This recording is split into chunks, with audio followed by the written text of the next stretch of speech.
simplificado aqui, mas ó, o negócio é o seguinte, não é só isso não, cara. Lógico, eu sei que tem muita gente que realmente vai, porque, né, tem uma ligação orgânica com a coisa, um respeito e tal, mas eu vejo muito esse movimento na questão das religiosidades afro-brasileiras. Tem a questão do respeito e de querer conhecer, de se tornar orgânico na questão, tem. Mas também tem a galera que vai porque é exótico, porque é diferente, porque vai me ocupar esse espaço que a religiosidade institucionalizada no Brasil tá perdendo. Eu não sei o que você avalia. Ele vai buscar, vamos dizer assim, um significado para essa vida de alguma forma, né? Daí vai encontrar essa muleta que o nosso camarada Gleison citou ali. Ele vai encontrar em algum lugar, vamos dizer assim. Alguns vão encontrar numa religião, alguns vão encontrar numa seita, alguns vão encontrar numa ideia, sei lá o quê. Outros vão encontrar no consumismo, né? Então, tipo, essa lacuna vai ser ocupada. Com o quê? Aí cada um vai se virar, né? Até os coaching entram nessa, né, cara? Putz, nem me fale, cara. Os cara parafraseiam agora até espartano, né, velho? Não, ficou perfeito. Aquilo lá é um culto neopentecostal, mano. Olha o complexo de Édipo aí, ó. Cara, pra continuar, assim, o debate, né? Sobre essa questão da religiosidade, o nosso autor que a gente colocou aí, que é o Nietzsche, muitos acusam, ele se coloca como o autor, o pensador, filósofo, que é o responsável pela morte de Deus, né? Muito menino revoltado com a vida, com a religião, com o pai, com a mãe, né? Vai lá, posta a frasinha do Nietzsche, né? Deus está morto, enfim, uma das suas máximas aí. Mas que fique claro aqui, quando ele fala sobre a morte de Deus, ele está falando sobre a morte de uma estrutura de pensamento, de uma forma de interpretar o mundo. Né, que as religiões elas vão instrumentalizar, que é principalmente essa oposição constante que existe entre o bem e o mal, céu e terra, né? Lá na teoria de Agostinho a gente vai colocar a cidade dos homens e a cidade de Deus, mas principalmente ela é pautada dessa convicção que existe algo além, que seja superior. O Gleison. Mas rapidão, Marco, e aí eu queria colocar para vocês discutirem, assim, fazer uma provocação. A quem interessa essa forma de pensamento por vocês? O ser humano pensa dessa maneira. Só queria colocar uma parte antes de ir para esse ponto, que essa frase do Nietzsche, como se disse, ela é mal empregada. Tem uma outra frase também que é um clichêzaço, né? Que é muito mal empregada também, que é uma do Marx. Que, tipo, a religião é o ópio do povo. Mas a galera amputa a frase, porque, na verdade, a frase, ela não se resume a isso, né? Eu vou até ler ela aqui. Religião é o suspiro da criatura oprimida, o ânimo de um mundo sem coração, assim como o espírito de estados de coisas embrutecidas. Ela é o ópio do povo. Então, assim, é um reducionismo dizer que o Marx estava simplesmente dizendo que a religião é uma espécie de droga sedativa. Eu acho que você tá querendo defender comunista ateu aí, hein, cara. E anticristo, né? Isso. E comedor de criancinha ainda. Essa forma de se escorar nessas boletas metafísicas, de buscar essas explicações. Dividir o mundo entre bem e mal, céu e terra, né? Sim, aos poderosos, claro. Eu penso que isso está profundamente ligado não somente a uma coesão social, mas também como uma estrutura de poder. Uma sociedade com medo, ela está sempre sujeita ao controle, né, cara? É claro que isso numa sociedade primitiva ela impediu os homens de se matarem, né? Exato. Então, gente, a gente entende aí, então, que a mitologia ela tem que trazer esse significado, né? Igual o Tchê falou aí.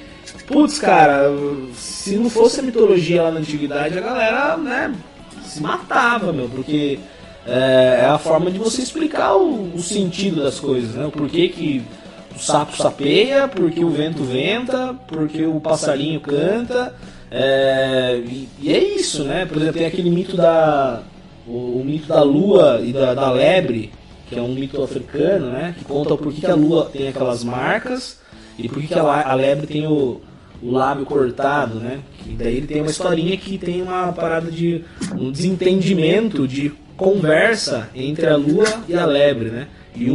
E as duas acabam brigando, onde que a lua vai acabar dando uma machadada no lábio da lebre e a lebre vai, como reação, vai dar uma zunhada lá na lua, né? Aí explica a marca da lua e explica o porquê que a lebre tem o beicinho dividido. Então, assim, explica isso, mas chega num ponto que falta, né? E aí é nessa que fomenta a curiosidade, né? E a curiosidade, o ser humano curioso vai buscar saber, e aí a gente tem algo que salva vidas hoje em dia, né? Que seria a ciência, né? Então, Lucas, acho que vamos colocar assim, então, né? A raça humana, durante esse processo de estabelecimento no planeta Terra, né? No curso das eras, ela desenvolveu 3 sistemas ou 3 formas de pensamento. Esse primeiro sistema foi isso que a gente já comentou, né? Seria esse sistema de pensamento animista ou mitológico. Depois nós temos a transição para uma forma de pensamento engajada aí no sistema religioso. E aí nós temos a sistematização desse pensamento através do pensamento científico. Vamos dizer assim que não vai existir uma oposição entre a mitologia e o pensamento científico, vamos colocar, né? É um complemento do outro, quase, né?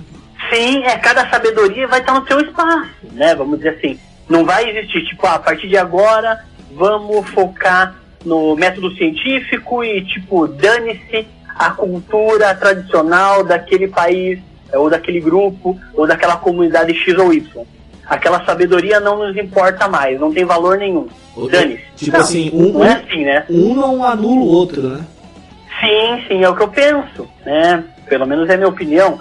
Eu acredito que não tem como a gente abandonar ou esquecer completamente aquela sabedoria tradicional, aquele conhecimento daquele grupo, ou aquele mito, vamos dizer assim. Não, a gente pode utilizar aquele material para uma análise mais completa, mas abandonar, esquecer, isso é até bem problemático, na verdade, né? Aqui eu acho que a grande questão da ciência algumas são importantes. A primeira delas é que, para ser ciência, tem que ser comprovável de que não é verdade. Então, a ciência ela deve estar, deve ser possível falseá-la. Só é falsibilidade, né? Exatamente. Só é ciência se tiver como comprovar que é mentira. Isso aí, depois de inúmeras tentativas de comprovar que aquilo é mentira e aquilo se sustentar, aí a gente pode considerar como conhecimento científico. Então, por exemplo... A mitologia, ela não é refutável. Já a ciência é sim, né? Isso. Exatamente, a mitologia não é refutável, exatamente. Como que você vai colocar a existência de Deus à prova? Não tem como fazer isso. Sim. Não tem como fazer isso. Não é falseável. E a ciência também ela tem os seus limites, né? O Feyerabend, que é um pensador alemão, ele gasta um tempão escrevendo um livro chamado Contra o Método, que é justamente onde ele aponta os limites da ciência, né? A ciência ela também tem os seus limites, porque se a ciência for um conhecimento absoluto e fechado e completo, a gente está admitindo que a ciência, então, ela adquiriu o lugar do mito, e não é esse o intuito, né? Como vocês falaram, é uma questão de complementação. Esclarecimento, né? Esclarecimento, exatamente. A ciência ela não pode se sobrepor até um certo um etnocentrismo, vamos dizer assim, você destroçar os conhecimentos tradicionais através do discurso da ciência. Exatamente, né? Nesse ponto, a gente pode acabar até caindo numa visão racista de você negar a cultura de certo grupo, porque ele se encontra em uma determinada cultura diferente da tua, né? É complicadíssimo, é bem problemático a gente analisar a partir desse ponto de vista, né? Porém, a ciência é necessária, né, gente? Por favor, né? Ah, sim. Não, claro. Porque assim, porque a gente quando você levanta a bola falando, mas a ciência é refutável. Que bom que é, né, velho? Ninguém quer ser o dono da verdade aqui, né? Com certeza. é interessante no debate que, tipo assim, você dizer que algo é importante não quer dizer que o outro não é importante. Exato. Que um conhecimento é importante, o outro também é, né? Tipo, você não tá anulando o outro de forma alguma. Isso aí. Aquela que eu queria falar aqui, eu não posso deixar de falar isso, é que tem um cidadão aí que tá causando um transtorno aí, João. João, Luquinha, inglês, vocês têm que admitir que tá causando um certo transtorno.